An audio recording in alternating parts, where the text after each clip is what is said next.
तो hello guys, मेरा नाम है शौकत अली और मैं 2025 batch MBBS student from Raiganj government medical college and hospital. तो मुझे भी बहुत थोड़ा दुख हो रहा है इस बात को देखते हुए, क्योंकि एक बार दुख मुझे तब हुआ था नीट एग्ज़ामिनेशन, जब मैंने 2025 का एग्ज़ाम दिया था। तब बहुत ज़्यादा दुख हुआ था, क्योंकि उसमें आपका फिज़िक्स, केमिस्ट्री एंड बायोलॉजी सभी टफ था। लेकिन इस बार 2026 में जो मेरा जो नीट का जो पेपर मैंने देखा है, इसको देखने से मुझे ये पता चला। सबसे पहले तो मैंने बायोलॉजी को देखा तो मुझे थोड़ा आसान पेपर लगा, लेकिन जैसे ही मैंने फिजिक्स और केमिस्ट्री को देखा तो फिर से थोड़ा सा मुझे अफसोस हुआ कि एनटीए ने इस पर क्या कर दिया कि फिर से पेपर इतना टफ क्यों किया। जबकि आपका जो 26 में जो पेपर हो तो मई महीने में उसका लेवल आपका ईजी था, तो इसे ईजी से मॉडरेट करना चाहिए था, लेकिन इसने क्या किया, पेपर को टफ लेवल में लेके चला गया। तो जैसा कि स्क्रीन के ऊपर देख रहे हैं कि मेरे पास टेक्स्ट बुक लिस्ट नंबर 70 का पेपर आ चुका है। एंड इस बार आप यहाँ देख सकते हैं 7 सब्जेक्ट और 3 घंटा 15 मिनट आपको दिया गया था एग्ज़ाम के लिए, 15 मिनट एक्स्ट्रा दिया गया था। एंड ये एक स्टूडेंट का पेपर है, आप देख सकते हैं, जो कि आपका 2026 का। तो ये बता सकते हैं, जैसे देख सकते हैं स्क्रीन के ऊपर को स्क्रॉल कर रहा हूँ तो आपका एनालिसिस भी मैंने किया है और आपको पेपर थोड़ा गो थ्रू करवा देता हूँ।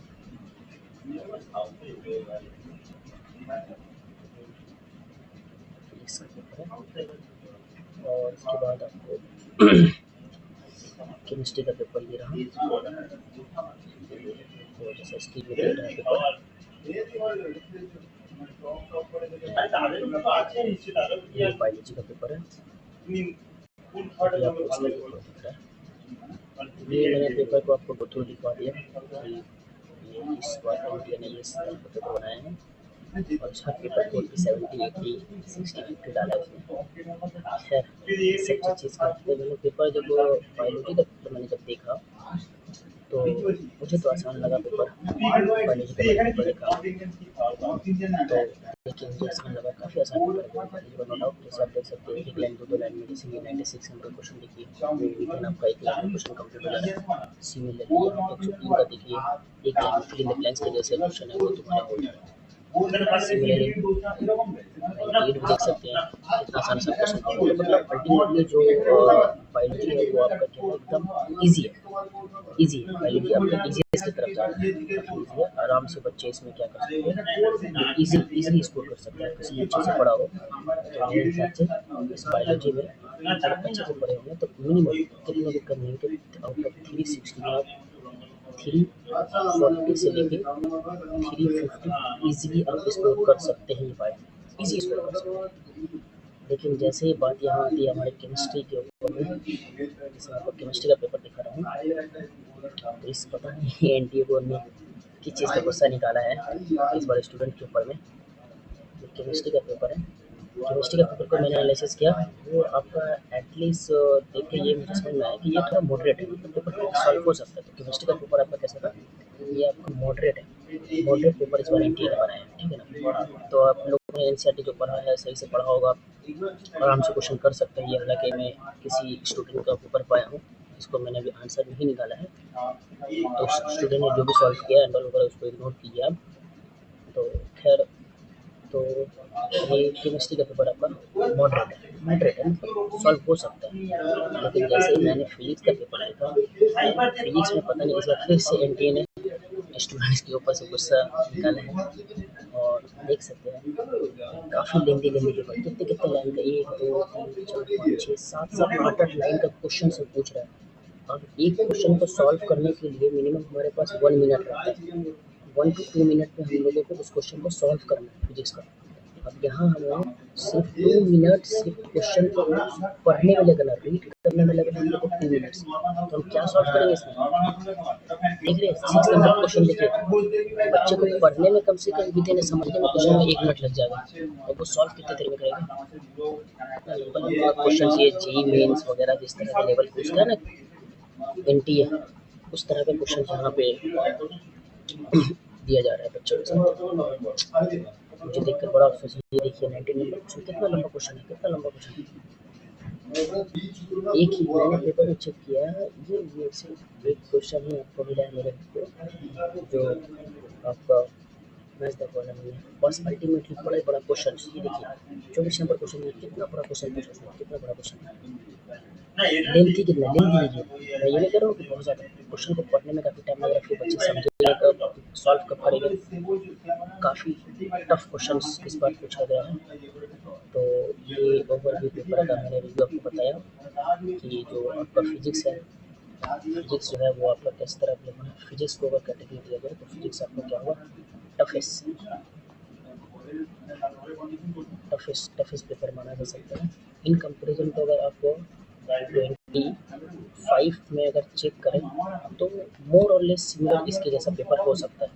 मोर और लेस, मैं ज़्यादा तो नहीं कह सकता, लेकिन मोर और लेस 25 के जैसा केमिस्ट्री इसका पेपर है। लेकिन अगर फिर भी आपको 26 से कंपेयर किया जाए रीनीट के लिए तो ये थोड़ा सा मोर और लेस थोड़ा सा हार्ड इसमें लगता है, ये थोड़ा आपका हार्ड है, ज़्यादा नहीं, मोर और लेस सिमिलर। लेकिन अगर केमिस्ट्री में जाइएगा आप तो केमिस्ट्री में आपका कैसा होगा, ये मॉडरेट होगा, मॉडरेट। और अगर आपको कंपेयर करें 2025 के हिसाब से तो डेफिनेटली 2025 का पेपर टफ था in comparison to 2026,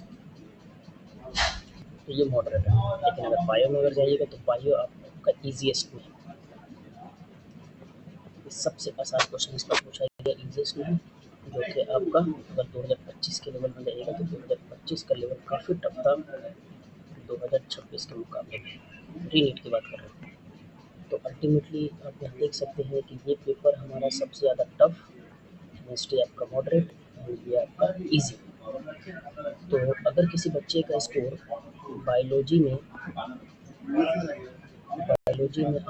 out of 360 340 to 350 आसानी से स्कोर कर सकते हैं। कुछ स्कोर 360 भी स्कोर कर सकता है। लेकिन बात जैसे केमिस्ट्री की आती है तो इस केमिस्ट्री में आप अगर 180 में आप 130 व 140 भी स्कोर करते तो ये गुड मार्क्स, इसको गुड मार्क्स कहा जाएगा। सिमिलरली अगर फिजिक्स में बताऊँ तो जिस तरह फिजिक्स का पेपर है, मुझे जहाँ तक का लगता है अगर आप 180 में 100 टू 120 भी अगर स्कोर करते हैं तो थोड़ा सेफेस्ट की तरफ जा सकते हैं, है ना, थोड़ा सेफ हो जाता है। तो मेरे हिसाब से इस बार का जो कट ऑफ रहने वाला है वो आउट ऑफ 720 में लगभग 600 के आसपास जा सकता है, 600 प्लस माइनस 10 जा सकता है AIQ का। और स्टेट कोटा की बताना थोड़ा भी मुश्किल है, फिर भी अगर देखा जाए तो मैं वेस्ट बंगाल का, क्योंकि मैं वेस्ट बंगाल में रहता हूँ, वेस्ट बंगाल का मिसाइल है मेरे पास, तो इस हिसाब से वेस्ट बंगाल में अगर देखा जाए तो कट ऑफ 720 में ज़्यादा नहीं 550 से लेकर 570 या फिर 580 तक भी जा सकता है, इससे ज़्यादा जाना नहीं जा सकता। 570 से आपका 550 से लेकर 580 के बीच में जा सकता है, ठीक है। तो ये आपका एक वेस्ट बंगाल का ओवरव्यू होगा मेरे हिसाब से कि आप 5 आउट ऑफ 720 में 550 टू 580 अगर आप स्कोर करते हैं तो मुझे लगता है ये गुड मार्क्स है। क्यों मैं इसलिए कह रहा हूँ कि अब हर स्टूडेंट्स बायोलॉजी में तो आराम से आप 340 या फिर 350 लेके चले आएंगे, यहाँ केमिस्ट्री की बात आती है तो लगभग आप 120 टू 130 ला पाएंगे, ज़्यादा ला नहीं पाइएगा। फिजिक्स में आप आराम से 100 से लेकर 120 तो ईजिली स्कोर कर सकते हैं।